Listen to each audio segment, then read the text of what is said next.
Խթանել հանրային լավատեսությունը։ Հանրային խորհրդի առաքելությունը կարճ այսպես է ձևակերպում այդ խորհրդի նորանշանակ նախագահ Մատենադարանի տնօրեն Արա Խզմալյանը։ Հանրային խորհրդի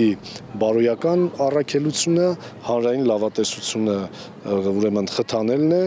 հանրությանը կարող բոլոր ուժերին մոբիլիզացնելը եւ այսպես ասած լացից, նվնվոցից եւ հուսահատությունից գործնական եւ կառուցողական դաշտ տեղափոխվելն է։ Այսօր նոր կազմով հանրային խորհուրդը առաջին նիստն էր անում հենց Մատենադարանում։ Թեև հանրային խորհրդի գոյությունը սահմանադրությամբ է ամրագրված, սակայն հեղափոխությունից հետո այդ խորհուրդը փաստացի չէր գործում։ Իսկ հեղափոխությունից առաջ ունեցած մոտ 10-ամյա գործունեության ժամանակ էլ շատ հստակ չէր, թե ինչով է այն զբաղվում։ Անցած օգոստոսից կառավարությունը որոշեց վերակենդանացնել խորհուրդը, ցրել նախկին կազմն ու նորը հավաքել, իսկ նախագահ նշանակվեց Մատենադարանի տնօրեն Արա Խզմալյանը, ով մի քանի տարի զբաղեցրել է կրթության, գիտության, մշակույթի եւ սպորտի նախարարի տեղակալի պաշտոնը։ Իհարկե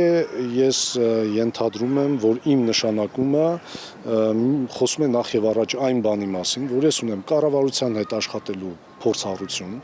այսինքն ես տիրապետում եմ կառավարության գործունեության ներքին տրամաբանությանը, ճանաչում եմ կառավարության անդամներին։ Իսկ ինչու է տարիներ շարունակ չգործող հանրային խորհուրդը վերակենդանանում սպասվող խորհրդարանական ընտրություններից մի տարի առաջ։ Հնչում է մտավախություն, որ հնարավոր է հանրային խորհուրդը իշխող քաղաքացիական պայմանագրի քարոզարշավումներ գրավի։ Արա Խզմալյանը, ով վերջերս հենց Մատենադարանում ընդունել էր վարչապետին եւ տիկնոջը, փորձում է ցրել այդ մտահոգությունները։ Կա մի բան, որը կանխում է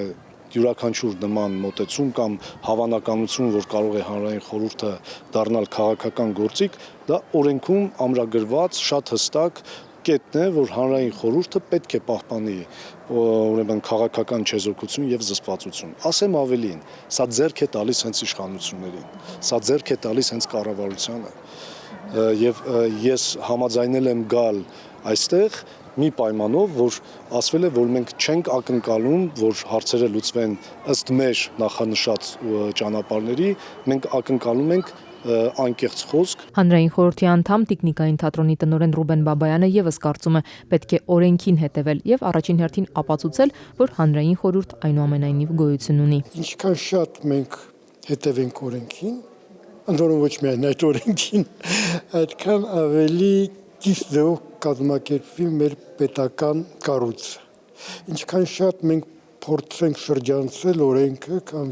ենթարկել օրենքը մեր քաղաքական կամ անձնական խնդիրների, այդքան վատ կլինի բոլորի համար։ Հանրային խորհուրդը ըստ իր անդամների պետք է բարձրացնի հանրության համար ամենահրատապ հարցերը, հասցնի կառավարությանը փորձի լուծումներ ստանալ։ Խնդիրները շատ տարբեր են հանրային բևեռացվածությունը թույլատնելուց մինչև արցախցիների սոցիալական խնդիրներ, քաղաքապաշտպանությունից մինչև անվտանգություն։ Նոր խորհուրդը գործելու է նաև մի նորամուծությամբ։ Այն պետք է ստեղծի քաղաքականապես չեզոք 7 անդամներից կազմված փաստահավաք հանձնաժողով, որն իր հերթին պետք է քննի Հայաստանում անկախությունից մինչև 2023 թվականը տեղի ունեցած մարդու իրավունքների հիմնարար եւ պարբերական խախտումներն ու 2-3 տարում զեկույց ներկայացնի։ Հանրային խորհրդի անդամ քաղաքասարակության ներկայացուցիչ եւ նախկին падգամավոր Գայանե Աբրահամյանի համար հենց այդ կետն է որոշիչ եղել, որ համաձայնի այս խորհրդին մաս կազմել։ Ժամանակին քննարկվում էր անցումային արդարադատության հարցը, որը այն հիմնական կարևոր հարցերից մեկն էր, որ հեղափոխությունից հետո պիտի արվեր եւ ձգձգվեց այնքան, մինչեւ ի վերջո այդ փաստահավաք խմբի եւ փաստահավաք հանձնաժողովի ձևավորման գաղափարը հասավ եւ դրվեց մեծ հաշվով հանրային խորհրդի պարտավորությունների վրա։ Սա թերևս իմ հիմնական դրդապատճառներից է համաձայնել լինել այս խորհրդում։ Հանրային խորհրդի մեկ այլ անդամ իրազեկ քաղաքացիների միավորումից Դանիել Իոաննիսյանը սակայն կարծում է, հանրային խորհուրդը չէ այն կառույցը, որի վրա պետք է դնել քաղաքական գնահատականի հարցը։ Ես կարծում եմ, որ փաստահավաք հանձնաժողովի գործառույթը պետք է ազգային ժողովը իրականացնել, ոչ թե հանրային խորհուրդը, եւ ես չունեմ վստահություն, որ հանրային խորհուրդը կարողանա դա էֆեկտիվ անել, եւ ես չունեմ վստահություն առհասարակ, որ դա պատշաճ մակարդակի պատշաճ որակի կստացվի։ Հանրային խորհուրդն այս կազմով գործելու է միայն 1 տարուց մի քիչ ավելի։ Օրենքի պահանջով 2026 թվականի խորհրդարանական ընտրություններից հետո հանրային խորհրդի նոր կազմ պետք է ընտրվի։ Ըստ Դանիել Իոաննիսյանի, այս տարին կարելի է նաև փորձնական շրջան համարել, հասկանալու արդյոք ընդհանրապես պետք է պահել հանրային խորհուրդ կառույցը, թե ոչ։ Սա պետք է որ լինի հանրության կողմից, քաղաքացիների կողմից հարցերը ինստիտուցիոնալ ճանապարհով կառավարությանը հասցնելու միջոց։